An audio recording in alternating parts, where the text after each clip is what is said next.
Hi, my name is Chris Addick with the Veterans Law Blog, and if you're watching today's video, then I bet you have a lot of questions about getting your VA sleep apnea disability claim granted. Listen, veterans ask me more questions about sleep apnea than almost any other medical condition or type of VA claim in the entire VA benefits system. Veterans ask me all the time, they say, can I service connect sleep apnea without a sleep study in service? What if I wasn't diagnosed until years after service? Can I service connect it then?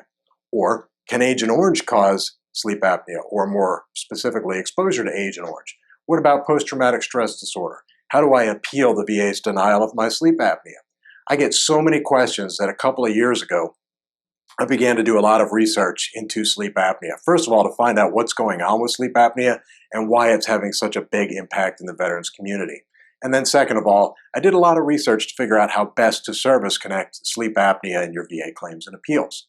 And in doing all that research, here's 4 lessons that I wanted to pass on to you. If you can really learn and understand these lessons, you're going to have some real power to really improve and service connect sleep apnea in your VA claims and appeals. And that goes not only for the veterans watching this video, but also to the advocates, the VSOs, and the attorneys that are watching this video. And this first lesson is mostly for them. Frankly, if you've been diagnosed with sleep apnea, you've already learned this lesson. The number 1 lesson is that sleep apnea is a killer. There's 3 things that the human body can't live without, or frankly function without: blood and oxygen, food and water, and sleep. You can lose a kidney and live a full and complete life. You can lose both arms and both legs and still survive. But if your body cannot get sleep, you will not live. In fact, sleep deprivation is a common form of torture, as many of us know all too well. That's ultimately what sleep apnea does. While you're sleeping, it cuts off your ability to breathe. It cuts off oxygen flow to the brain and the blood, and other body systems begin to break down, some quickly, some slowly. If you're lucky, you start breathing again during an apnea event. But even when you are lucky and start breathing again, you've done some serious damage or started to do some serious damage to your heart, to your brain, your nervous system, your lymphatic system, and so much more. Not a lot of VSOs or veterans advocates really get this when helping a veteran file a VA claim. A lot of veterans advocates and a lot of VSOs still think of sleep apnea as a disease of the obese. They think that it's all about the size of your neck. If you read BVA decisions out there, almost all of them talk about sleep apnea and neck girth. What's up with that? I don't know, but it's about 40 years old in terms of medical knowledge. Bottom line, most advocates, most VSOs are still telling veterans one of the big fairy tales about VA claims, and particularly about VA sleep apnea claims. Lesson number 2, sleep apnea is affecting a lot of veterans. Okay, if you have been diagnosed with sleep apnea and you served in the military, you are not alone. In fact, in the 9 months that I spent researching my sleep apnea field manual, I learned that there are over 39 medical conditions, over 3 dozen, that are common among veterans that can cause or aggravate sleep apnea. 39 medical conditions, that's a lot. Here's just a few: damage to the brain from a TBI or a traumatic brain injury, heart conditions, post-traumatic stress disorder or PTSD, nervous conditions, rhinitis, diabetes, Parkinson's, Lou Gehrig's disease, ALS, or frankly, any other motor neuron disorder. Let me tell you a couple of stories about how sleep apnea has affected some of my clients. Don D is one of my clients. He actually asked me not to use his real name, and he served mostly during the Cold War. He was in the best physical shape of his life. In fact, he was an avid weightlifter while he was in the service, up until the time that he damaged his knees in the military service, and then he had to get a knee replacement. He actually got his knees replaced at a military hospital. After the knee replacement, he could no longer lift weights, and the sudden weight gain that he experienced as a result of not being able to do the thing that had stabilized his body's condition for so many years resulted in and caused, in fact, obstructive sleep apnea. It's not an uncommon story. Although many of us are not weightlifters, a lot of the injuries that we had in the military caused us to have a condition that later led to sleep apnea. And a lot of times it has to do with that lack of exercise. Again, more clients.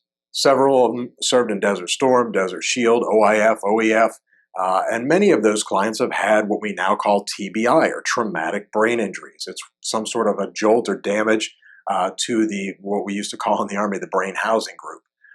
But in fact, it's actually damage to the membrane, the thin membrane that surrounds your brain. And in some cases, it's traumatic damage to the brain itself. But in any event, a TBI frequently, if not always, interferes with how the body's nervous system works. And as a result, some veterans have a very different kind of sleep apnea known as central sleep apnea. Oversimplified, this is where the brain's signals to the diaphragm muscles to start the breathing process, they don't really make it through to the muscles for some reason. That communication from the brain down to the diaphragm was interrupted. My firm also represents a lot of Vietnam veterans who are exposed to Agent Orange. Almost all of these folks are experiencing a perfect storm of sleep apnea problems. They have breathing disorders, they've got mental health conditions, they've got heart conditions and diabetes, and all of these are creating an epidemic of sleep apnea in our Vietnam and Vietnam-era veterans. But more than causing other conditions, sleep apnea itself can be the result of other medical disorders or medical conditions. So keep that in mind as well. Not only is it caused by others, but it can in and of itself cause other medical conditions. The third lesson, the VA and the BVA are really struggling to service connect sleep apnea claims. Frankly, I believe that it's because the VA doesn't take sleep apnea seriously.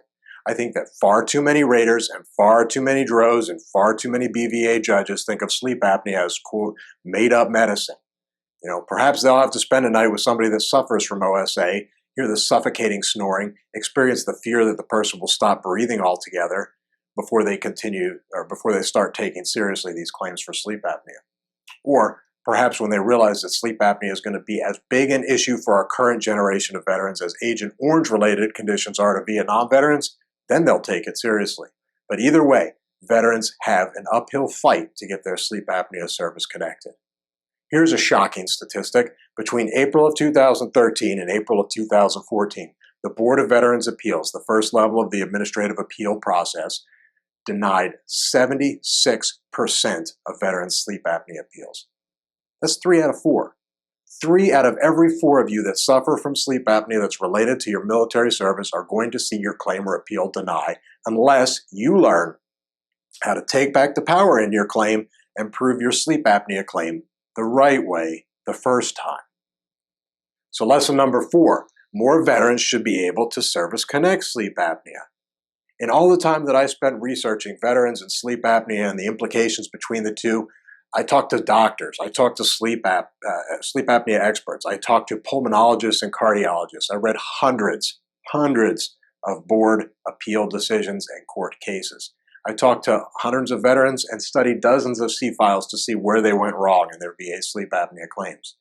I learned that to win your VA sleep apnea claim or appeal, you are going to have to put your sleep apnea claim together the right way the first time. And this is where the Veterans Law blog comes in. On the blog, I can teach you how to do that. I can teach you in my sleep apnea field manual several things. I can start with teaching you how to prove your sleep apnea claim for any of the 3 types of sleep apnea that you have. I can teach you the easiest ways to prove sleep apnea, and I can show you what evidence to use and which paths to service connection you might want to consider in your VA sleep apnea claim. I can show you where to get lay evidence that will give very real power to your sleep apnea claim. And I can teach you how to prove that your sleep apnea is service connected without ever having had a sleep apnea study in the military. I can teach you the importance of a medical expert opinion in your sleep apnea claim. In fact, in many cases, a medical expert report or opinion is going to be crucial to your success. And I can teach you the specific evidence that you will need to prove another medical condition caused your sleep apnea. I'll talk to you about how the VA will rate your sleep apnea condition after granting service connection as well. So how can you learn all these things? The first way is check out the Veterans Law blog, www.veteranslawblog.org.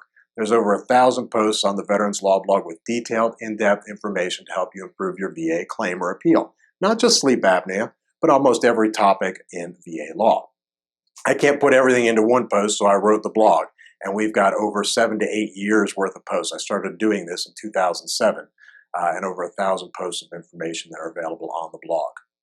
Number 2, I want you to sign up to get the Veterans Law blog email, and I'll start sending you a sampling of those thousands of posts. I'll start out by teaching you my 8 steps to improving your VA disability claim, and you'll also start getting emails with links to posts that contain tons of free tips and pointers on how to file, prove, develop, and appeal your VA claims.